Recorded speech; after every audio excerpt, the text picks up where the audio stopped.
and the ancestors are looking out for us. God Hayes is exposing them, man.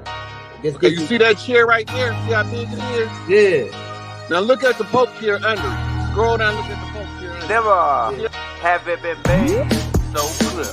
Young TV.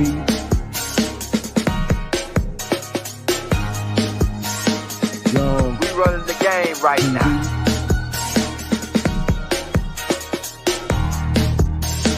Young TV. Time to take over. Young We the hottest in the game. Hit that like, hit that subscribe button. If you just not tuned in. TV. Share, like on your Instagram, Facebook. Young TV. If you tuned in, we broadcasting live from 2030, baby.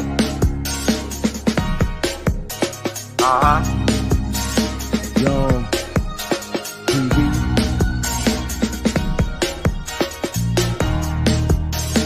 Young Taking over the game, baby. Oh yeah. Young TV. Hit that like. Young TV. Get them likes up in the air, you heard me? Young TV. Ride by. Hotel Islam. Young TV. Assalamu alaikum. Flown lesson. Young TV. So I'll give y'all a minute to come in. This is a 901 flip 19 on the Sacred Seal. And we watching it. We watching everything play out. Is the title, Chiefing with the Chief Edition. So I'm gonna go on over here and do some invites. And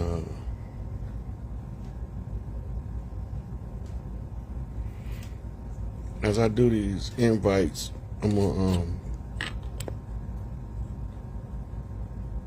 spark me up something.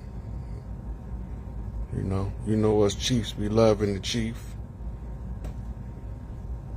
So I'm gonna spark me up something, let people get a chance to come over here and see what we talk about. So FYI, I got Dr. G tomorrow at I think 8 Eastern, which is I think 10 Pacific, which is 9, wait a minute, which is 7, no, that's not right. 8 Eastern, 7 Central, and 5 Western. So, I'm inviting people in right now.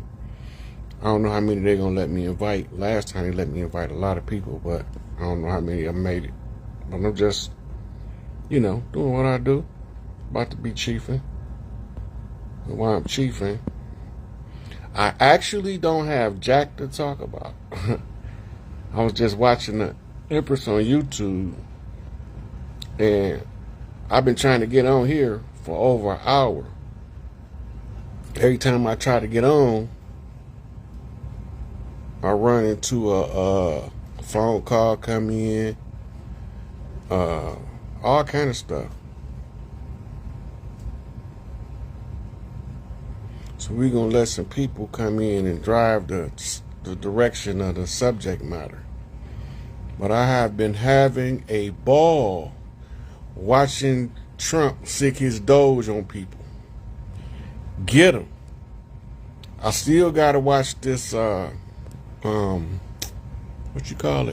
video of Elon and his team going through Fort Knox. I haven't seen it yet. Brother sent it to me, and I haven't had a chance to look at it. So, homeboy Oliver, Kyra. Okay, so now What's going on with y'all? I'm gonna sit back. I'm gonna look.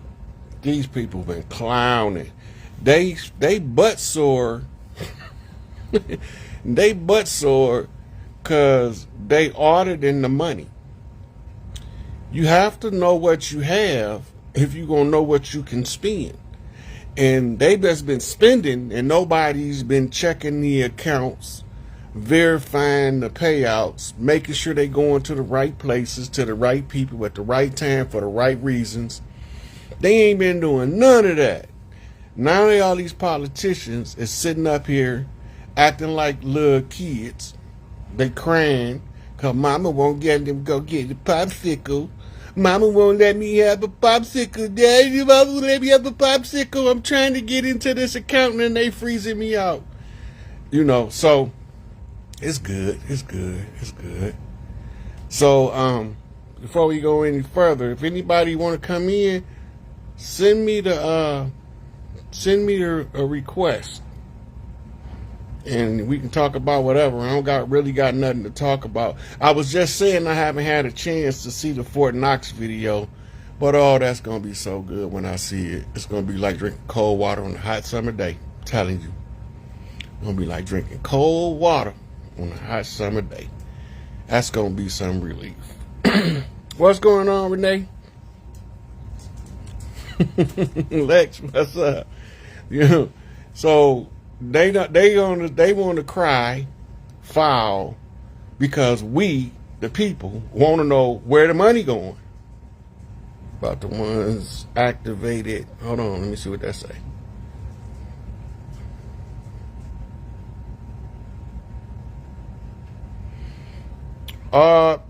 You talking to one? So Jay Scroggins said, Rod, can you talk to us about the ones activated between 1990 and 2003 by the master teacher's voice?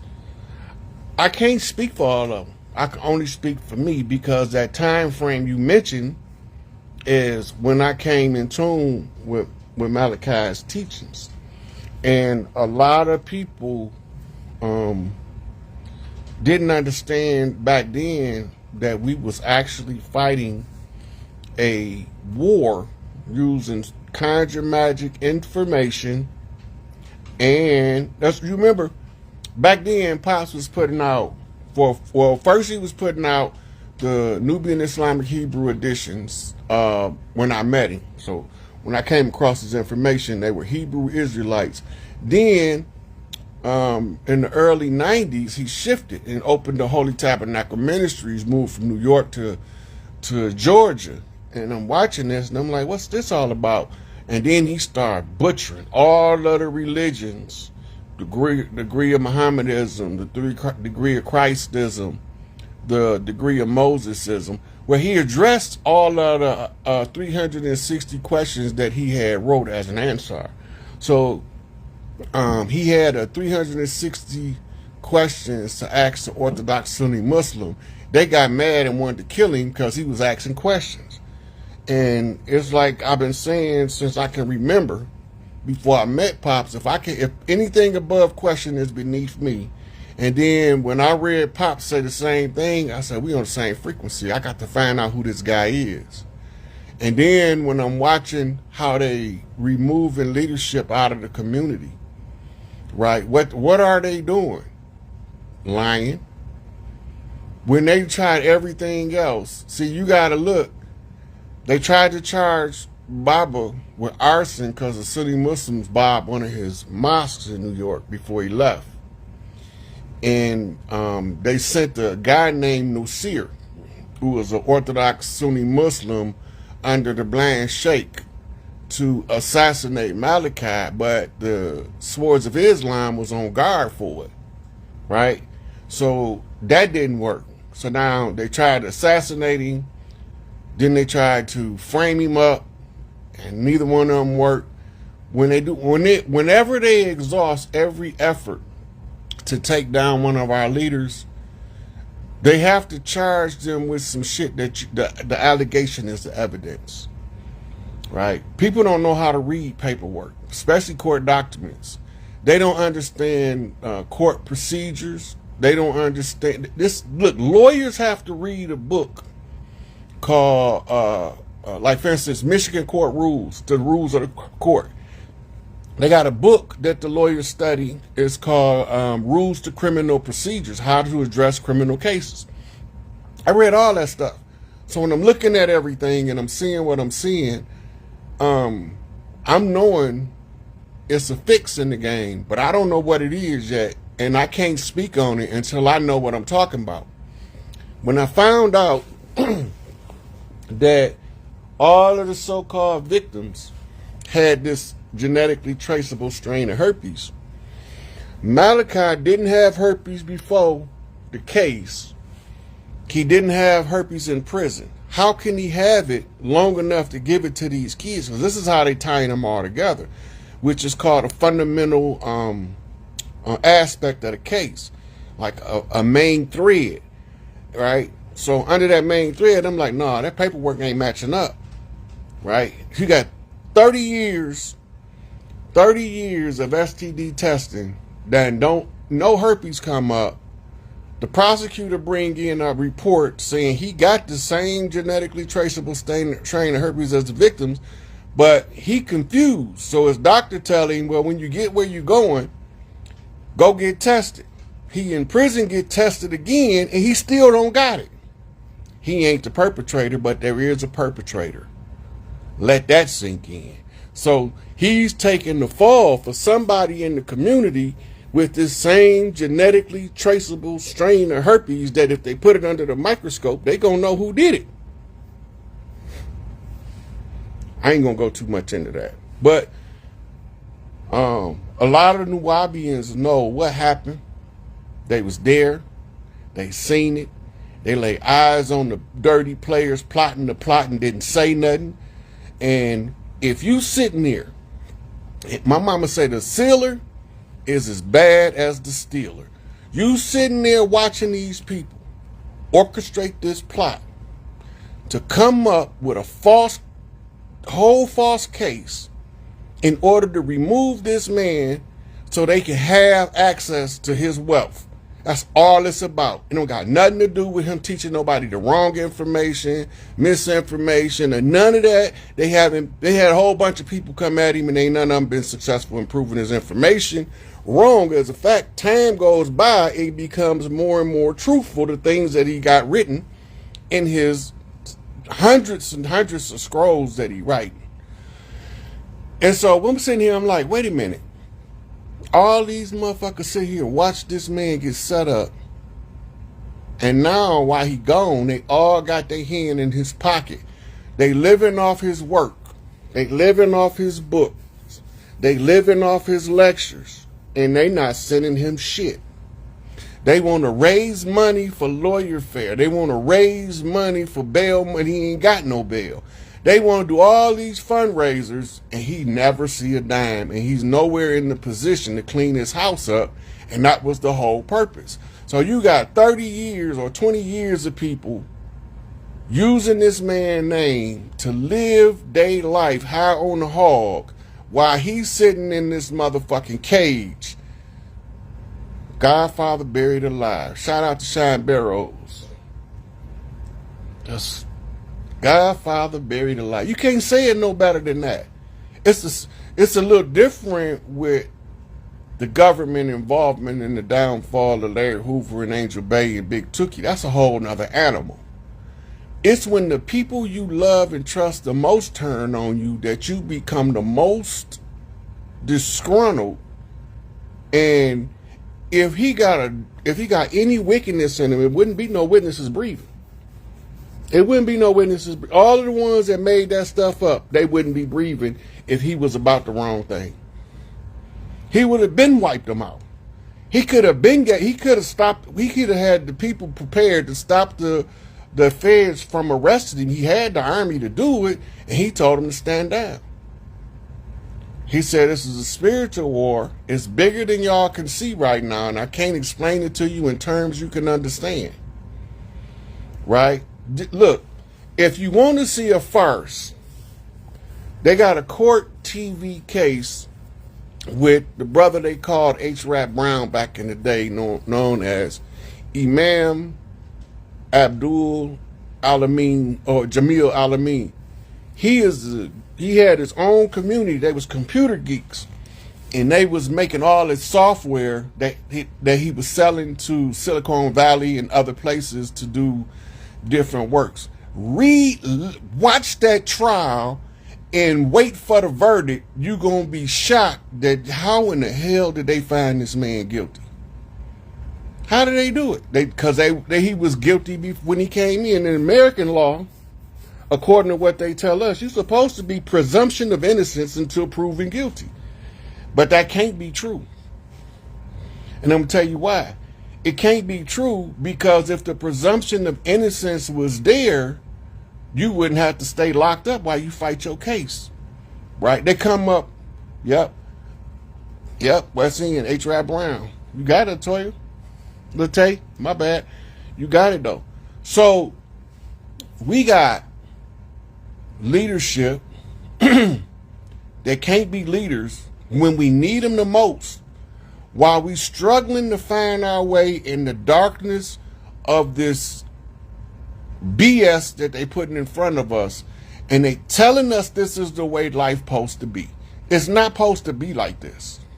You remember if Pac said, I know what life's supposed to be like, and it ain't supposed to be like this? This is exactly what I'm telling you. I know what life's supposed to be like. I don't want to live here if the matriarchy not intact. Trying to live on earth under this patriarchal, homosexual, pedophile cult dictatorship masquerading as a democracy, a socialist, a communist, or any of that is misery.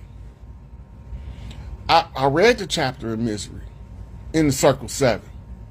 Starts out weak and insufficient and good, oh man. There is one thing in which you are obstinate and shaketh not, and his name is misery. Y'all love that shit. I don't like it. I'm from a whole nother fabric. I'm not into domestic violence. I don't want to beat on no woman. I want to be cuddled up. I'm a gorilla. I'm a huggy bear.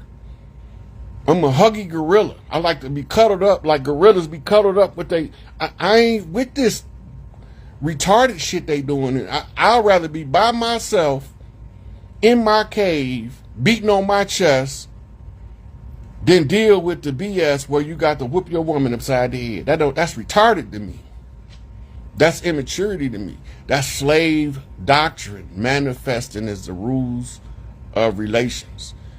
We have so much slave doctrine dominating the culture now. The slave driver, once he's influenced everybody, it's contagion of aberrations as is written in Dianetics. This is how you adopt generational curses from people you ain't even related to. Contagion and aberration. A fucked up idea that somebody take and say, oh, that's a good fucked up idea. I got to use that. And then they use it on somebody. They become victimized by it. The victim imitate the victimizer because the powerless desires power. And because of the powerless desire power, they start to emulate the illusion of power that the dictator is giving them. And I ain't even lit my blunt yet. Ain't nobody sent no request to come chop it up with the chief.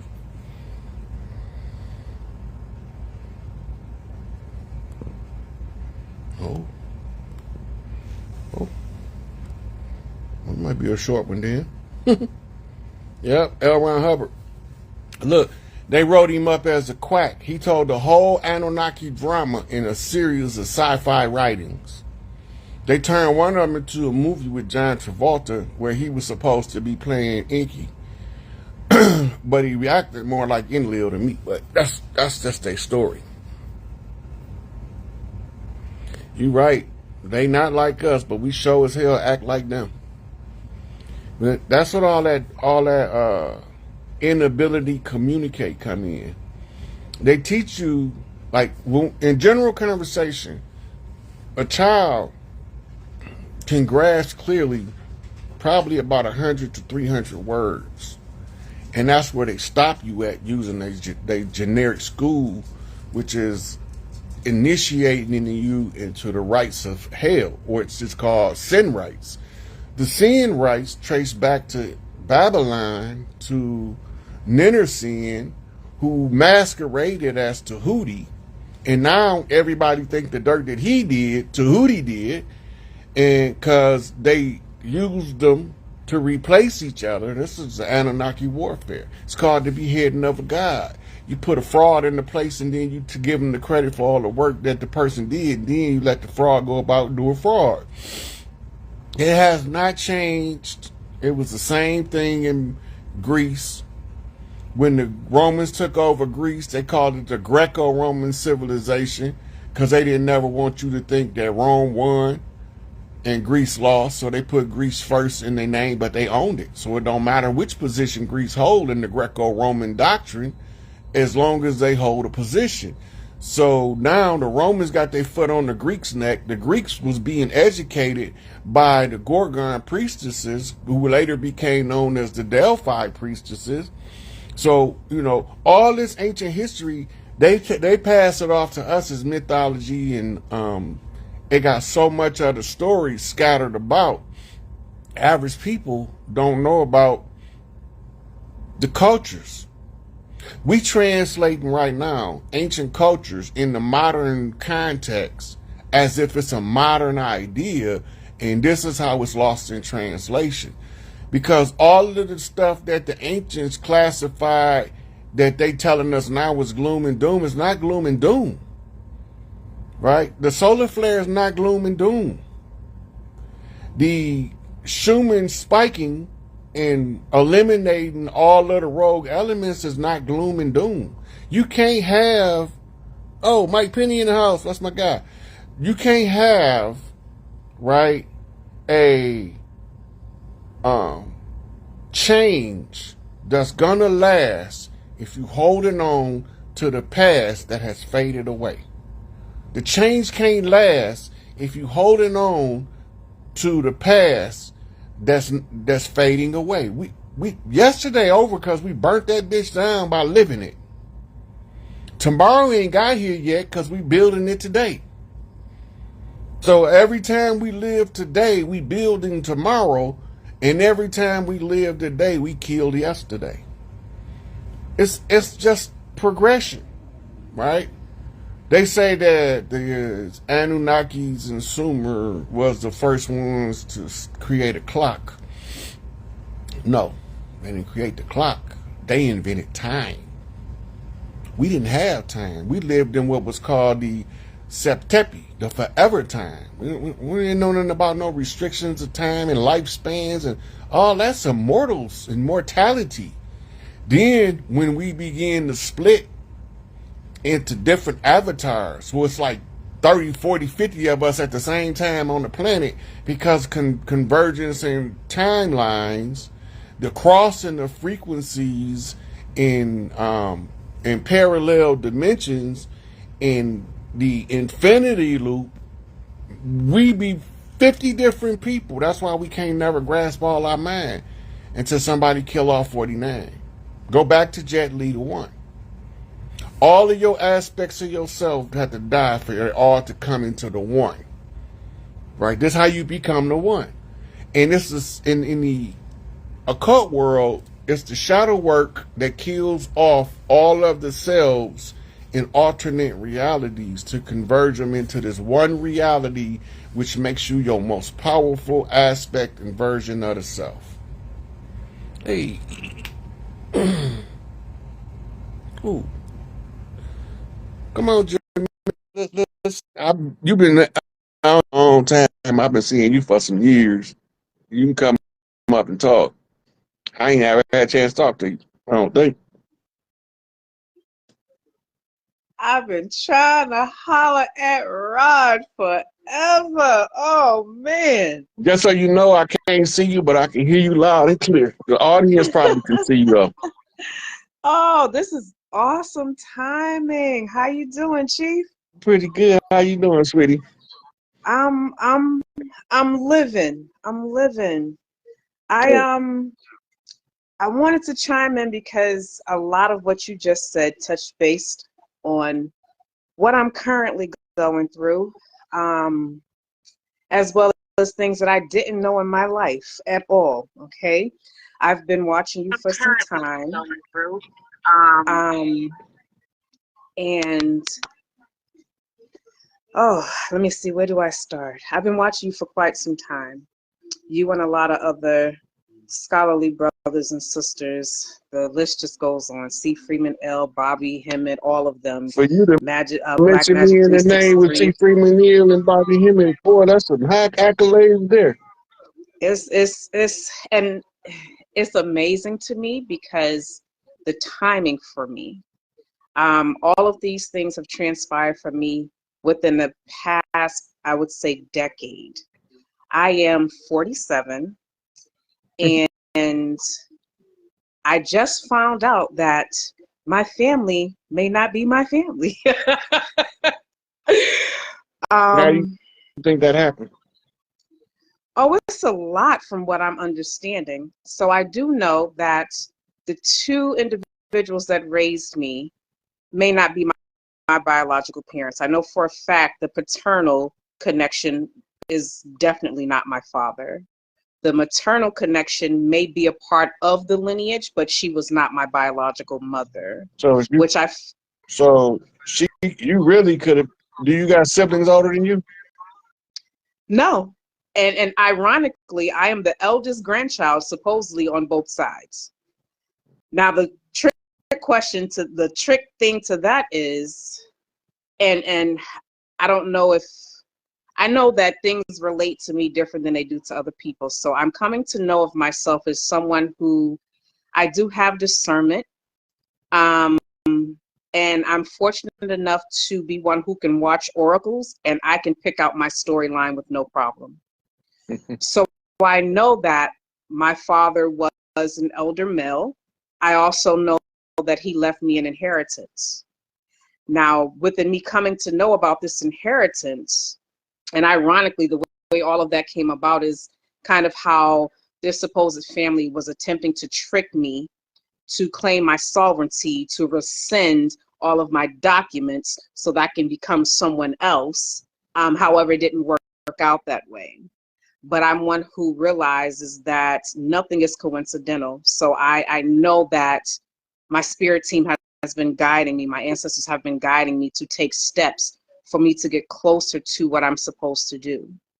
But I found out, and ironically, going back to the system, because there's a lot of uptick in the oracle community that speaks of me and the situation that's going on with the regards to inheritance and all the people that are attacking me spiritually and attempting to attack me physically, all of the attempts on my life. You know, there's millions of y'all, right?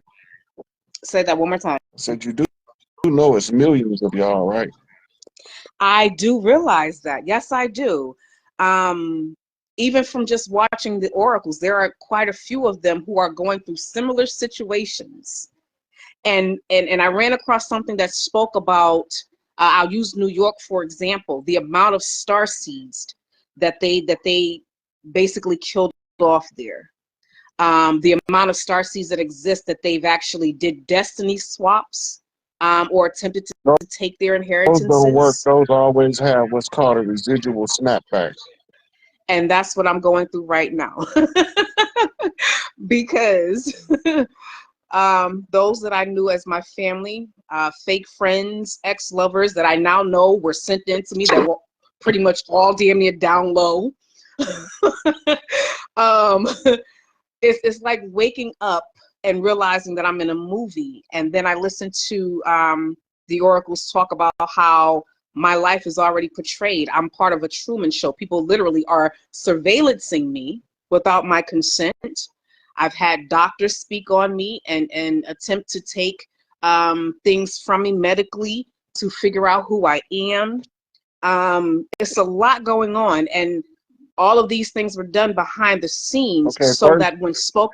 Before you go any further, there's a couple things that you need to be aware of. They already know who the you is.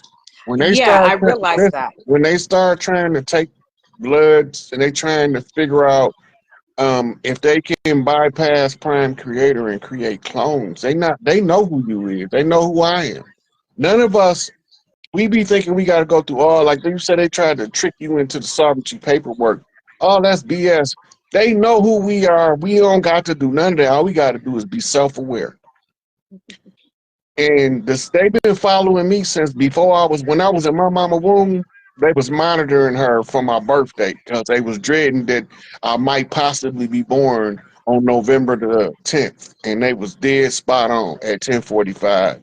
So they can mix it however they want to mix it. They was doing an experiment called nature versus nurture when they was swapping babies in the delivery room, but they was also taking families' babies. Like they'll take a baby from one family and then they will act like they're doing an adoption to put it in the family that don't got the same wiring as the bloodline the child from to determine if he gonna be a problem child for a different breed of parent. And a lot of us been problem child for them different parents. They don't understand us. They can't figure us out. Some of us be doing shit like 2-year-olds be glowing in the dark and levitating and all that, and they don't know what the hell. So they try to take us to the doctor to fix us, but they not Yeah. fixing us. They fucking us up on purpose. They know what they doing. That don't have one. Soon as you realize that they been knew who you was from the day and time that you came in, they ain't never took their eyes off you. Look, I used to be in the woods in the middle of the night and know these motherfuckers is watching me and be like, where in the fuck is they hiding at? Yeah. And where is they? I know they watching me. I could feel it. And then I come across a book years later called The Sense of Being Stared At. They've been watching. They know who we are. There's no mistake about it. Because they have to keep track of us so they can know who to give it back to when they lose, because they definitely lost. And the And Doge watchdog is proving that. and when I think the last video I saw you, it was on a group of people. I can't remember exactly what it was. You did mention the nature versus nurture, and it did trigger some things because ironically now I knew that I was different from as far back as I could remember. However, I cannot remember anything before the ages of 5. And me watching the oracles again, my story resonates with me very strongly. So it was a mention of a child being abused and consistently being beat in the head to the point where the child had to go to the hospital and had swelling on the brain. And ironically, I have a crack on my forehead where my third eye is to be. And the oracle was stating how in my childhood I would speak of things that they didn't understand and made them fearful because I was seeing things that I wasn't present for and they didn't understand it. And even still to this day, with everything that's going on with them attempting to run my character, my name and everything through the mud and on the dark web, and all of these judges and clerks and all these politicians and government, the whole the whole MK Ultra thing, like to really open my eyes and see what my life has truly been.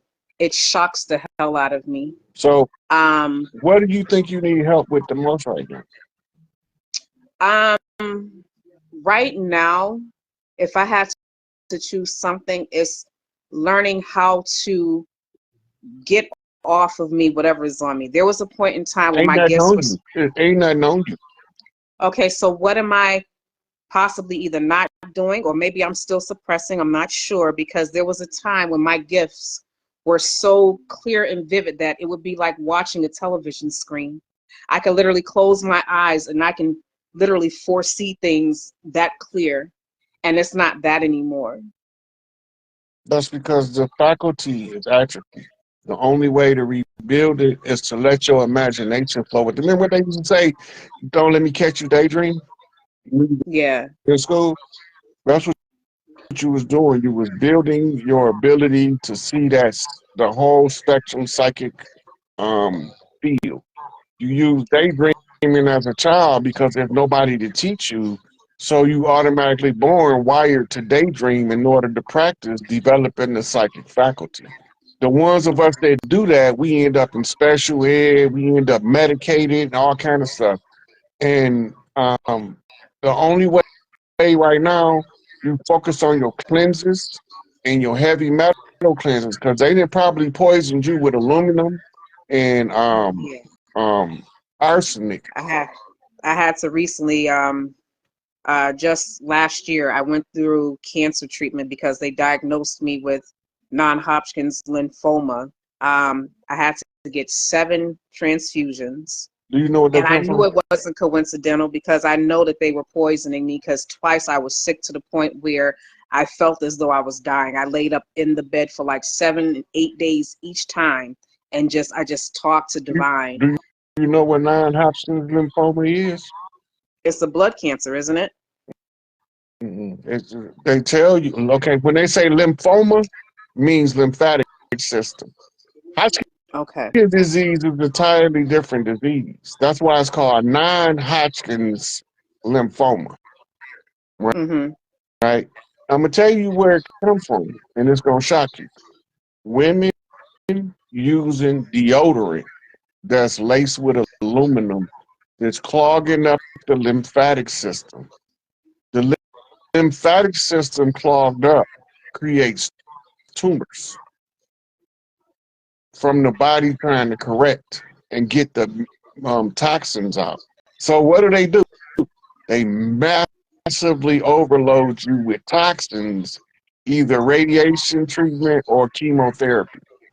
Both So of them are toxic. that's what they did. I had chemo. Um, and ironically, there was no mention of a tumor. They were just curious as to why my blood count kept dropping and where the blood was going. Hmm.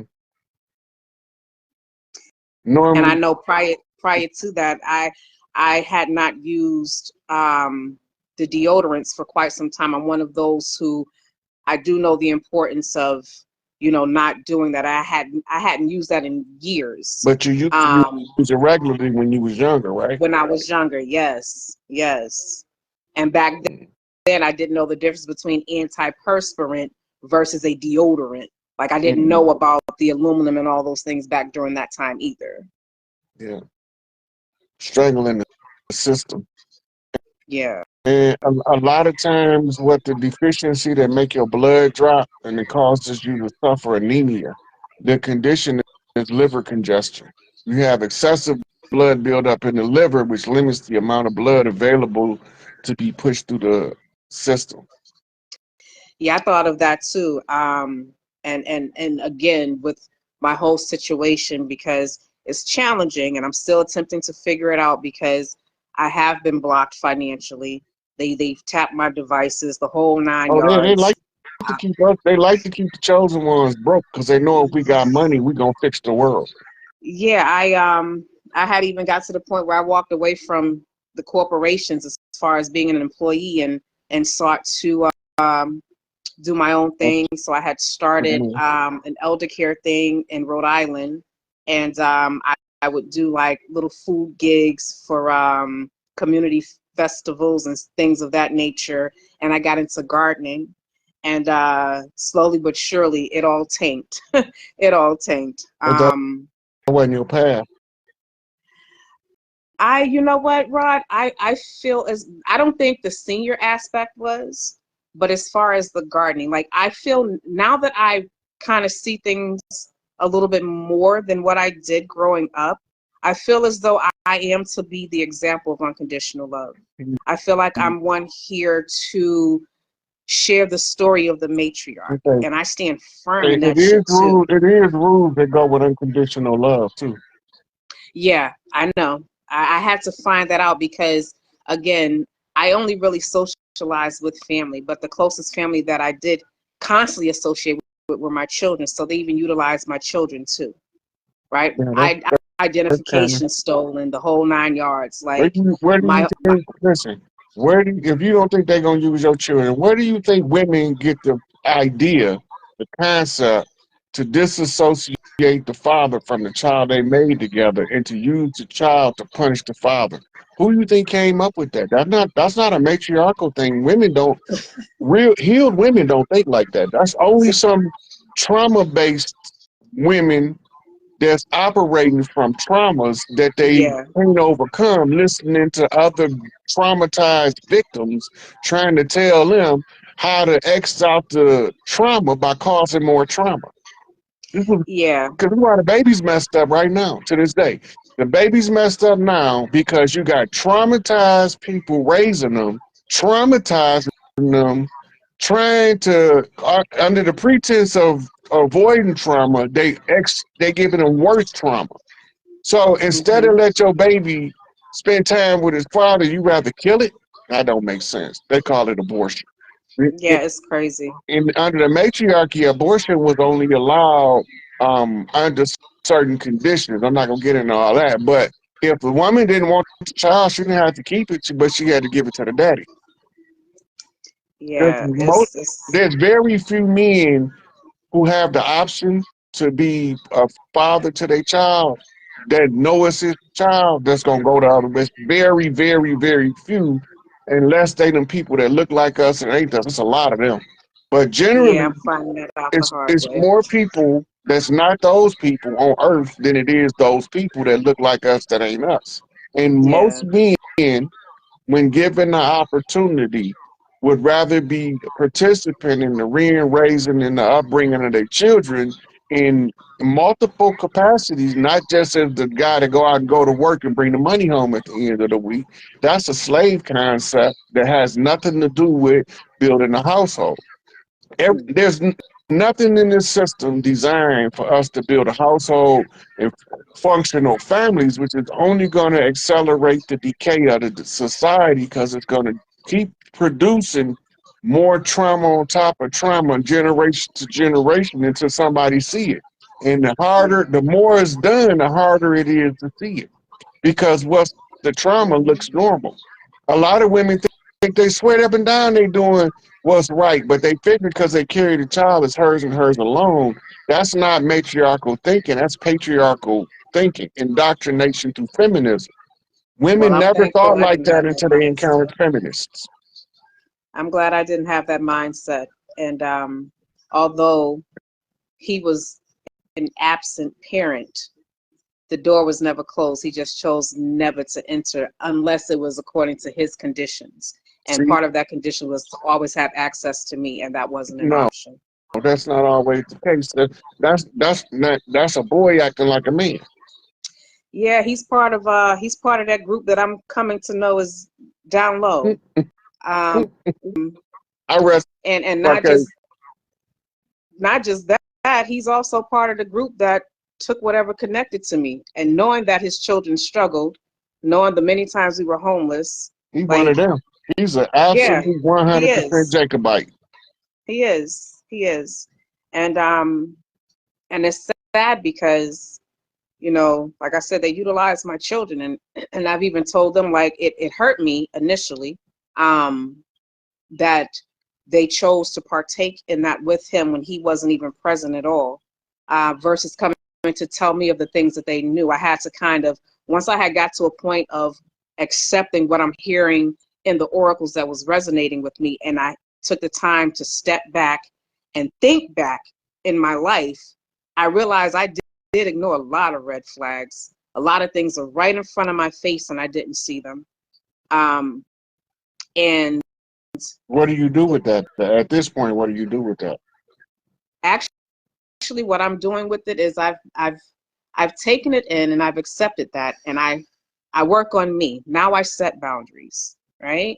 Now even with my children, and I have grandchildren, it hurts my heart, but I have very strong boundaries. And I'm attempting to work on myself because I don't want my boundaries to be so firm, because again, I know that I'm here to be an example of Give me love. an Um, example of a firm boundary that you have. with in regards to my children, No matter what it is, as long as you know that it's a firm boundary, like the thing that you say, I'm not gonna never tolerate this in my life ever again. um, I'm kind of, I would say the gaslighting for me, since that seems to be the way everybody tends to come, is the gaslighting.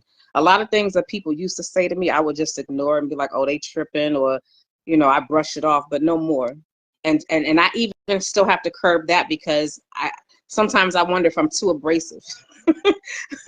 Sometimes I wonder if I'm too abrasive or if I come off too much of my masculine energy because I function that way for so long. It's always a possibility. I know it is, and I do my best to be What do you conscious call of it. gaslighting? For example, one of the projects I was working on, my intellectual property. Oh, that's really good. I like that. I like that. But then they would go behind and talk to other people and say, oh, she ain't gonna be successful. Oh, that ain't shit. She don't know what she's doing. But then they turned around and stole my shit. That's not gaslighting. No, the fact that they made it seem like, oh, it was a really good idea. You're gonna be really good at that. Why wouldn't they steal it? Why would they steal it if it wasn't a good idea? That's a good They question. told you the truth of how they felt at that moment, and then they used the other tacky shit they did behind your back, as so nobody won't look at them as being the thief that stole the property. Mm. That's not gaslighting. That's just setting you up so I can steal your shit. Okay. That's what they do to all of the rap artists. When they sign the contract, they never gonna give them their value. They gonna give them what they willing to give them, and they gonna try to figure out how to have all of it in the end before the contract expires. And it's gonna all be in that contract, but you're not gonna know it until they start cashing in on your ass. Yeah. That's the same thing. Your intellectual property is great as long as it came from the heart, and the greatness is gonna make people do that type of stuff because they know that they can benefit from your artistic expression that they not capable of expressing themselves. So what they do, they take what you did, but first, before they do that, they lay the foundation to make anybody have any. When you come tell them who stole your shit, they gonna all look at you like, I don't believe that. He ain't like that shit no way, right? Yeah. So now in the minds of all of the people that he spread about how horrible your arts and your talents was before he stole it, or she, before they stole it, all the people they was burning bread on your art with, now when you tell them people that that person is the one who stole your art, who is they looking at like crazy? Them. You just got set up. Yeah. That's a classic Karen game. That one, oh, easy to interpret. It ain't always quick to see at the beginning, but as it plays out, it's the same story. It's a sharecropping agreement. I want to say that I may have somewhat salvaged myself in the sense where I did the only thing I knew to do without having to register my property, and that was make it public. And I also have. That's how we do it as in the tribal tradition.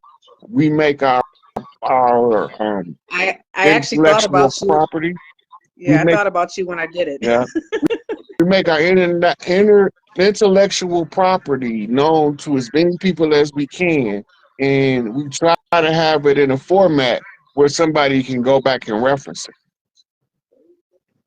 Yeah. That's where the oral tradition come in. That's why we never had a patent office until the 1800s, I think it was, 1700s, somewhere in there. We never had a patent office over here on these lands. We didn't need one. Matter of fact, your intellectual property was so valuable and important to us that you get your proper credit that we would name it after you. Right? Yeah. We would name the first rapper, his name was Rapper, and he rapped candy for a living. So we gonna name his style of music rap. That's just an example of how we move, but I'm not sure if that's true right there. But generally, like the Bridge family, they was the ones who built the bridges. You can associate bridges with the bridges because when you hear one name, you hear the other. Yeah. The goldsmiths, what did they do? They was the people who used to melt down and make the gold. trinkets for the chiefs of the land. That's why their last name is Goldsmith, right? Who called them Goldsmith is an exonym, is not the point. The point is we called each other by our professions. We Yeah. called each other by our intellectual property, and our intellectual property was automatically associated with us. Mississippi ain't named after no man. That's why it got Mrs. at the beginning. Yeah. But I'm Yeah. just saying the biggest clan on the land is the old Mississippians, and Mississippi not named after a man. So the intellectual property right that carries on from all Mississippian tribes ties back to the Mississippi mama. Mm. That's deep. This, That's this deep. is this is this is why anytime the land is in a crisis like it is now, they gotta go to Mississippi and scatter chiefs across the land as youth, as adolescents, right? Mm. And sometimes it take 2 or 3 generations, but they gonna all know each other because Mississippi niggas know Mississippi niggas because Mississippi niggas do Mississippi shit. And then we go try it out on them NO niggas to see if it's a yes or a no. And if they tell us it's a go, it's a go. Then they Yeah. go second line marching in order for them Crips to start walking, to trigger them Bloods to start be walking, in order for them Detroit niggas to jit. While them South Side Chicago niggas is ballrooming in competition versus them West Side Chicago ballroomers. And they trying to get it all told in the story where one of us gonna be able to read it. Because the culture is not gonna leave the people, even if the people try to escape the culture, because the culture is tied to the DNA of the people. DNA. It's Yes, in it the is. blood. And if it's Yeah. in the blood, I'm a bloodhound. I'm gonna sniff it out. Yeah. That's a whole different breed. I, Ain't no future in I, your fronting. that's a throwback.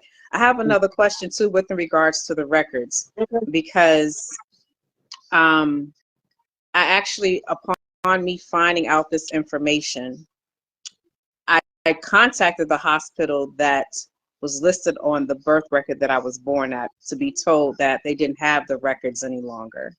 When I inquired as to if they had an archive, I was told that they didn't have that. So What then city I was it? contacted, I'm sorry, go ahead. What city was that in? Chicago. Oh, they full of shit. I know they are. Chicago, Chicago Cook County Hospital was originally the Grand Doula Center where all of the doulas across Canada, the islands, into South America came to learn the science of birthing and child rearing and medical practice. I think I was born in, what is it, Jackson Park?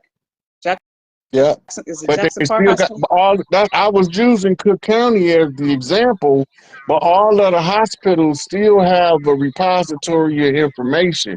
If they tell you and block you and say that your paperwork is lost, 9.9 out of 10, what that means is it's sealed by the government, so you will never know who you is until Yeah. it's over with. Yeah, I figured that out too, because I also requested the original application for the Social Security account number. And it's Mm-hmm. been well past 6 weeks and I haven't heard anything yet. Although I was able to speak to a representative to know that although my date of birth is 10/10/77, the date of issue on the application was June 15th of 1979. Wait a minute, say that again.